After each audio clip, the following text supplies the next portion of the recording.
Erev Tov Rabbatai. We're getting close to Chag Chanuka, so let's talk a little bit about the Kriyat Torah that we're doing on Chanuka, right? Every day we take out the Sefer Torah, right? And we how many people read? 3 people, right? This is not Chol HaMoed. We don't have 4 people. 3 people, Chanuka. So what parsha do we read? Parshat Naso, right? Which is in Bamidbar.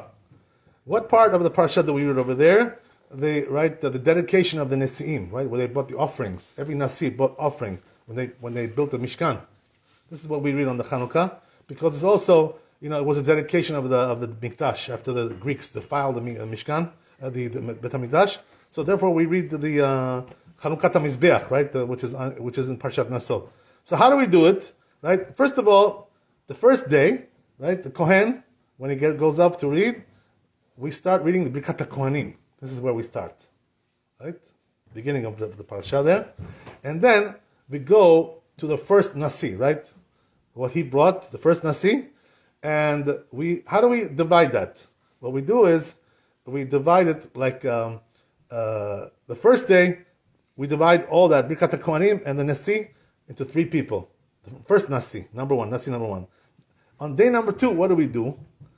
We read, the Kohen goes up, he reads half the second Nasi, right? Half. And then the Levi reads the other half of the second Nasi. And then the Israel, he goes back and does again, right? Again, repeats the whole thing, right? The second day, the second Nasi. And every day we do like this, 3rd day, 4th day, 4th, 5th day, right? Every day we read half and half, and then the last guy, the Israel, reads the whole thing again, repeats. This is the way we do it. Parshat Naso. Okay, so that's right for Chanukah. Also, as you know, right, we say Hallel, we finish the Hallel, right, with the bracha and everything, every day on Chanukah. So it's considered to be it's a big thing, otherwise we wouldn't finish the Hallel. On Pesach, we don't finish the Hallel every day. Can you imagine? And then on Chanukah we do. Right?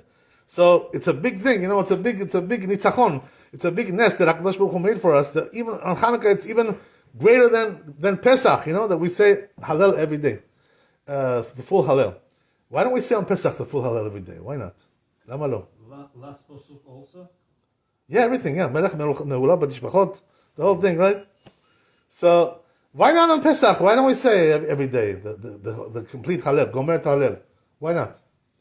So they say, it says in the Zohar Kadosh, the reason is because when they came out of Mitzrayim, it was a big nest, it was a big redemption, it was a big Geulah, it's true. But something was lacking over there, What was lacking? Something was missing there. You know what it was? They didn't receive the Torah yet, So it wasn't really a big Geulah until they went to Har Sinai and received the Torah. So this is the reason why they don't say every day, on Passover, the whole Hallel. Only on the first day and the last, right? That's what we do, Yeah. So even on the last day we don't say. I'm sorry. Oh, the last day also we don't finish the Hallel. Just the first and second day, because in Chutz La'aretz we do 2 days, right? So that's right. Chanukah every day. We have a tradition that tribe of Levi was not in a slavery. Sure. They used to teach Torah to the remaining. Am Yisrael, right? Yeah, of course. Yeah. So, what Torah they were teaching them? No, he's asking a good question, right? So the truth is, that you have to understand one thing. What about Torah? Who was the first man who received the Torah? Adam HaRishon. Right. HaKadosh Baruch Hu taught him Torah. The whole Torah, A to Z, right? Everything. The whole Torah. 100% Torah, he taught him. So this tradition was going down, from Adam HaRishon, and then it went to Noach. Noach also learned the Torah. And then Abraham, Yitzchak, Yaakov, right? And also the Shvatim. Tradition was kept with Shem and Ever. Not only them. There was also other tzaddikim that were learning Torah. Noach, Was coming from them. Noach was the father of Shem. So Shem learned from Noach. You understand? And then Eber, who was Eber? Eber was the grandfather of Shem, grandson of Shem. So this is one family. You understand? It went down like this, It's just that, why we say Shem and Eber? Because they had a yeshiva, They had a yeshiva. So, today we have over here in America, we have Lakewood, It's a If you want to go to yeshiva, you go to Lakewood. Is the Malki Tzedek the same person as Hashem? Yeah, same guy, yeah, same guy. So that's the way we do it.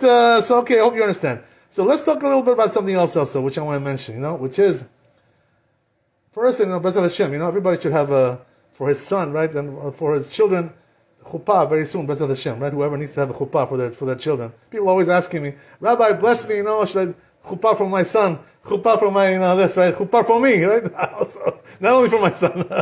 So, B'ezrat Hashem, everybody should have a chuppah, should have a good chuppah. But the thing is, a person has to know. Unfortunately, I have to tell you that a lot of rabbis, they're not doing good. Because somebody comes to them and tells them to do chuppah, invites them to do chuppah, but you know what it is? They tell them, yeah, give me $2,000, $3,000, $4,000, $5,000. I don't know how much they're charging. Some people are charging crazy money, $5,000. Why for $5,000? 2 hours is $5,000? What? Why have to charge so much? Too much. They don't go crazy. But the thing is like this, that even if you're coming for 2 hours, to do the chuppah, okay, but also there's another job you have to do when you're a rabbi. You know what it is? You have to give them courses. Teach them, the laws of marriage. Laws of nidah, tahara. If you don't do this, you're just coming to do the chuppah, you're a bad rabbi. I have to tell you, because I tell you something, somebody called me the other day, somebody from our community here, now he lives in Brooklyn, he moved to Brooklyn. And you know what, his wife asked me a question. You know what it was? She says, yeah, I checked, when I was doing 7 days, Zayin Nikim, clean days, 7 clean days. She says, I only checked one time, that's it. And she asked me, can I go to the mikveh? I already finished the 7 clean days, So I told her, I said, one time? When was that? During the 7 clean days or before the 7 clean days? The day before also, you have to check, So she says, I just checked before. So that means that all the 7 clean days, she didn't check one time. Not even one time, So I told her, I said, I'm sorry, I feel bad for you, but you cannot go to the mikveh. You have to count another 7 days. Because if you didn't check yourself, it's like nothing, zero. Efes.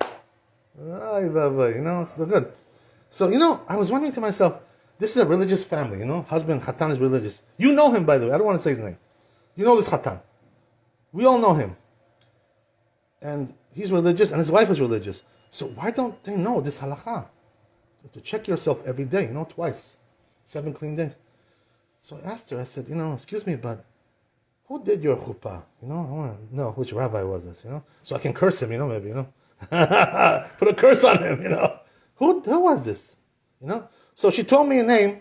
I'm not going to tell you the name. I don't want to say any, lashon hara.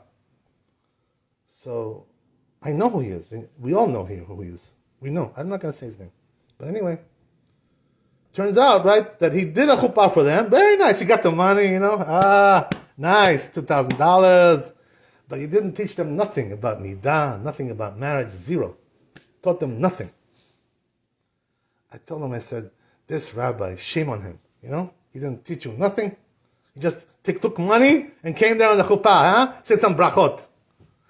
Bore, Peria, Geffen. What kind of rabbi is this? This is a bad rabbi, and he's causing people to sin. This is what happened. So anyway, right? That's why we have to know that a person, when he gets married, he has to know the halachot about what, his obligations are. His obligation, the girl's obligation. Everybody has, things that they have to keep. One of the things I want to tell you, besides nidah, which is very important to keep nidah. If you don't keep nidah, you don't keep tahara, forget about it. The family is already finished. Before it started, it's already finished. There's not going to be any Torah there in this family. No mitzvot, no kedusha, no tahara, nothing. Zero, efes. Destruction. Might as well kill yourself. It's better. Maybe, I don't know. You understand? What's the point of it? So, okay, that's one thing. But also, there's other things, involved. Which is, that when you do the ketubah, the chacham, writes the ketubah, they buy nice, expensive ketubah, lots of money. It costs, I don't know, $100, I don't know, whatever it costs. Ridiculous, The truth is, you could print it out on your printer, for 5 cents, you know what I mean? The same thing, and use that also. You don't really need to have $100 ketubah. What does this help you? Just fancy, to look nice, to look fancy. You don't need that. But anyway, the point is, that it says in the ketubah, and certain things a person has to know. right, when a husband gets married, he has to give mezonot to his wife, support her, to give her clothing and food, and a place to live. He's obligated to do this, And because of this, there's a lot of things we have to discuss, but we don't have time. I'm not going to get into it now, everything. There's a lot of things we have to talk about. But he has to do these things, to give her all these things. And also, because of this, the Rachamim said, because he has to give her these things, the money that she makes in her job goes to the husband. Like this, She gets this, he gets this, like back and forth. That's the way it is. That's the way it is. So, a Chatan has to know this, that he has obligation to support his wife. Just not coming in, and saying, yeah, you look so nice, you look so handsome, wow, have a nice tuxedo, wow, it's so beautiful. Do you know what you're getting into? Do you know what your obligations are? You have to know what you're doing. You know what I mean? So a person has to know that. But the truth is, that today the things are a little bit different. You know why? Because today the women are making a lot of money sometimes. They're richer than the guys. They have more money than the guys do. You know what I mean? They went to college, they got master's degree, Then they went to get a job, they became this, became that, right? Making money to the ladies today. Not like what it used to be, So the question is now like this, right? If a woman is making, money, right? And, she's making even more than the husband. So then how do you do the marriage like this? You know what I mean? What's going on with that, right? So the truth is, the way it works is like this. That if she wants, she can do it this way, like we said, She gives him the salary, he has to support her, like this, right? Back and forth. But if she doesn't want this, the lady, right? She says, listen, I'm making a lot of money. I make, $200,000 a year. I don't need your mezonot.